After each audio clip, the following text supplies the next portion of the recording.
The live TV, सच सबसे आगे।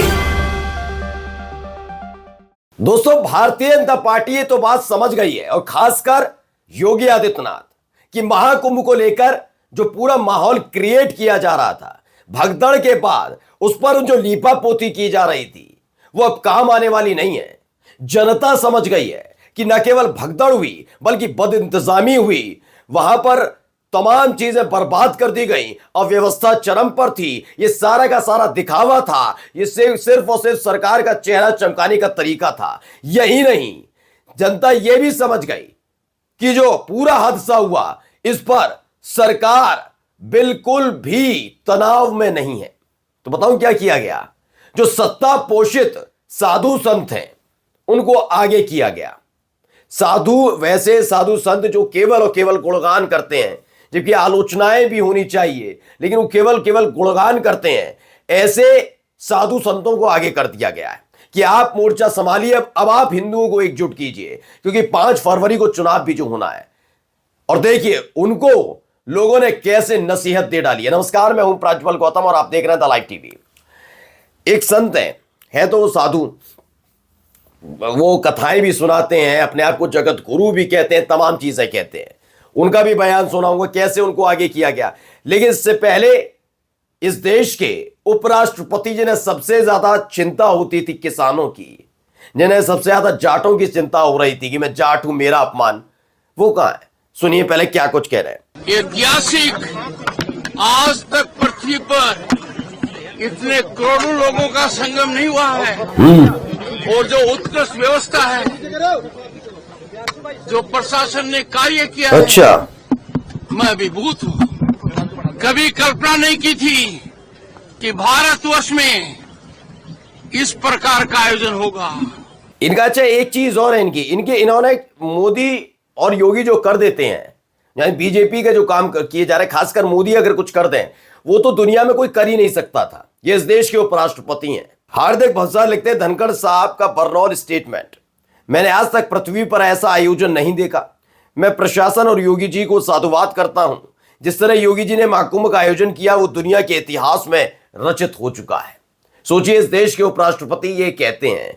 खबर ये नहीं है सर, अब देखिए जो एजेंडा सेट किया गया, क्योंकि देखिए क्या हुआ, सारे लीपापोती सब कर लिया गया, सीसीटीवी फुटेज बाहर नहीं आने दी गई। अधिकारियों ने कहा भगदड़ नहीं हुई, फिर लोगों ने वीडियो चार्ट जारी की, वीडियो में पता लगा भगदड़ हुई है, फिर कहा गया चलो मन में सोच के कहा 30 का आंकड़ा, फिर पता लगा 100 से ज्यादा लोगों की मौत का दावा किया जा रहा है और उसके कई अलग अलग सबूत निकलकर सामने आ रहे हैं। ये तमाम चीजें हो रही हैं। तो उसके बाद योगी आदित्यनाथ खुद गए, उन्होंने सोचा कि मैं जाऊंगा तो वहां पर चीजें ठीक कर लूंगा, लेकिन वहां उल्टा हो गया। वहां मुस्कुरा बैठे साहब, और जब वो मुस्कुराए तो उसके बाद कोई सुनने को तैयार नहीं। तो अब क्या है, आगे कर दिया गया इनको। जरा इनको सुना पहले, तो इनके ज्ञान बहुत जबरदस्त लगता है मुझे। सुनिए क्या कह रहे हैं। तो इस बार तो 30-32 लोग मरे हैं, तो एक संयोग कहना चाहिए। 1000 लोग मर गए थे ब्रिज जब टूटा था, जब अखिलेश मुख्यमंत्री थे तब। तो इस बार तो 30-32 लोग मरे हैं, तो एक संयोग कहना चाहिए। सोचिए, इस देश के ऐसे शंकर, ये जगत गुरु कहते हैं अपने आप को, रामभद्राचार्य। पहले तो मैं खुलकर आज इनकी आलोचना करता हूं, उन्हें शर्म आनी चाहिए, शर्म आनी चाहिए। बात पहले तो आंकड़ा इनका गलत है, लेकिन वो बाद में बताऊंगा। लेकिन इन्होंने कहा 30-32 मरे हैं, वहां 1000 मरे थे, तो ये हो जाता है। मतलब कि आप सोचिए, ये आदमी कैसे शोभा नहीं देता मृत्यु को कितनी आसानी से। अगर इतना ही तो आप क्यों नहीं एक्सेप्ट कर लेते? क्यों उस भगदड़ के बीच का हिस्सा आप नहीं बने? क्यों आपको वीवीआईपी ट्रीटमेंट मिलता है जिसके इर्द गिर्द आपके लोग नहीं आ सकते? मैंने कहा ना, ऐसे लोग ज्ञान बहुत देते हैं। किसी के परिवार का खुद का जाता है ना, तब पता चलता है। ये तो बड़े आराम से बड़ी बड़ी गाड़ियों में बैठ के जाता है। ठूस दो इस आदमी को, ठूस दो उसे, धीरेन्द्र शास्त्री को, तब पता लगेगा जान जाना क्या होता है। ये बेशर्म बयान कहा जाता है। और दूसरा, कम से कम एक संत को झूठ नहीं बोलना चाहिए। ये संत नहीं है, मैं फिर बता रहा हूं, ये फ्रॉड लोग होते हैं जो सत्ता की चाटुकारिता करते हैं। समाजवादी पार्टी के कार्यकाल के दौरान 1000 लोगों की मौत नहीं हुई थी, उसमें 32-36 लोग मारे गए थे, वो भी रेलवे स्टेशन पर भगदड़ हुई थी, तब महाकुंभ में नहीं हुई थी। देखिए अनुराग वर्मा लिखते हैं, हिंदुओं के सम्मानित जगत गुरु के मुंह से ऐसा झूठ शोभा नहीं देता कि अखिलेश सरकार में 1000 लोग मरे थे, सपा सरकार में रेलवे स्टेशन पर 36 लोग मरे थे, ना कि कुंभ में। जगत गुरु जी आप धन्य और ठीक बात कह रहे हैं। अभी तो स्पर्धा में ये महाकुंभ बहुत पीछे चल रहा है, मात्र 30 ही मरे हैं, वो भी संयोग से। गुरुजी ये कैसा तर्क हुआ सोचिए। अब लोग लताड़ने लगे ऐसे आदमी को जो झूठ बोलने लगा। राजकुमार भाटी भी कहते हैं कहेगा जगत गुरु, घोर जातिवादी, पाखंडी है, मूर्ख और बीजेपी का कार्यकर्ता है। मैं भी यही मानता हूं। इस व्यक्ति को थोड़ा सोच समझकर बोलना चाहिए, खासकर अगर ऐसे हादसे हुए तो अब तो सत्ता की चाटुकारिता नहीं करनी चाहिए। लेकिन इसी आदमी से मेरा सवाल है, अब जरा सुनिए इनको, ये भी झूठ बोल रही है क्या?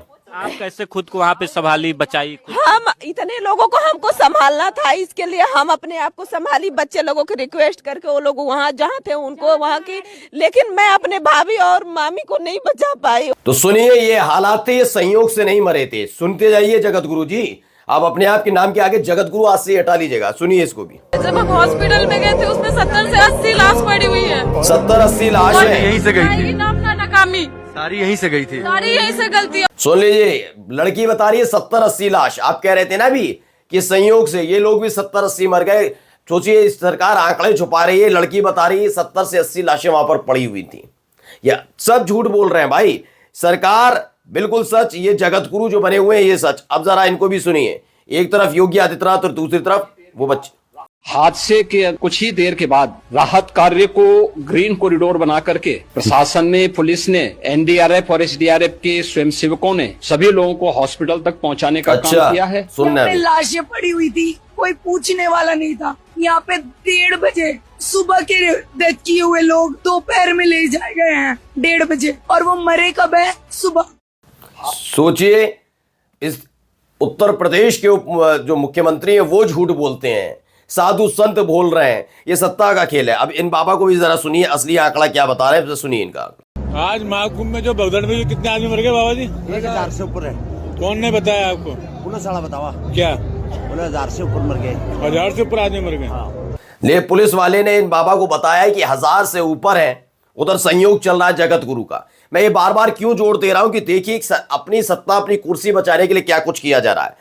अब जरा सुनिए, अभिषेक बनर्जी है, ममता बनर्जी के भतीजे, वो कहते हैं अगर विपक्ष शासित राज्य में भगदड़ होती, भाजपा राष्ट्रपति शासन की मांग कर रही होती। ये अभिषेक बनर्जी का कहना है, बिल्कुल ठीक बात है। ये नहीं कहा है कि आपको याद होगा कि पश्चिम बंगाल के लिए तो राष्ट्रपति शासन की मांग की गई, लेकिन मणिपुर पर बात नहीं करते।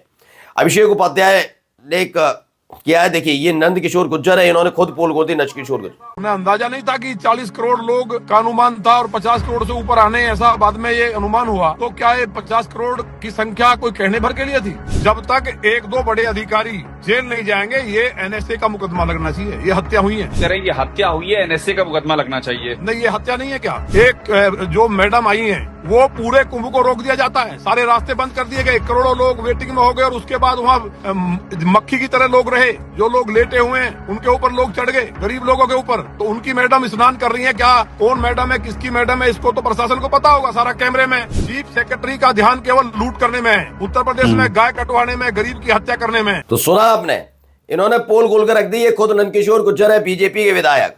अभिषेक उपाध्याय कहते हैं ये मौत नहीं, हत्या है, इन्हें कीड़े पड़ेंगे, नर्क में भी जगह नहीं मिलेगी, चीफ सेक्रेटरी को अरेस्ट करो।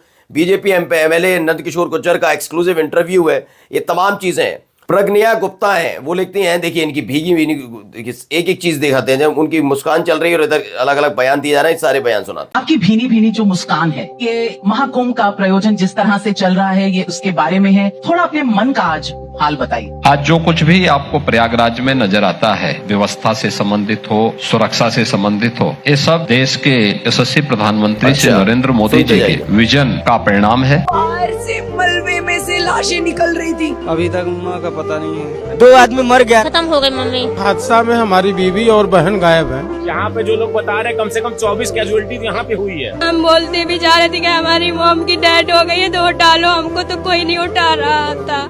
सोचिए हालात हैं। कम से कम मैं फिर कहता हूं, योगी आदित्यनाथ के सामने अपनी एक मजबूरी है, सत्ता बचानी है। वो संत के चोले में राजनेता के तौर पर है, लेकिन कम से कम ये जगत गुरु जैसे लोगों को अपनी साख बचाए रखनी चाहिए, धर्म की साख बचाए रखनी चाहिए। जब आलोचना का वक्त हो ना, तब आलोचना करनी चाहिए।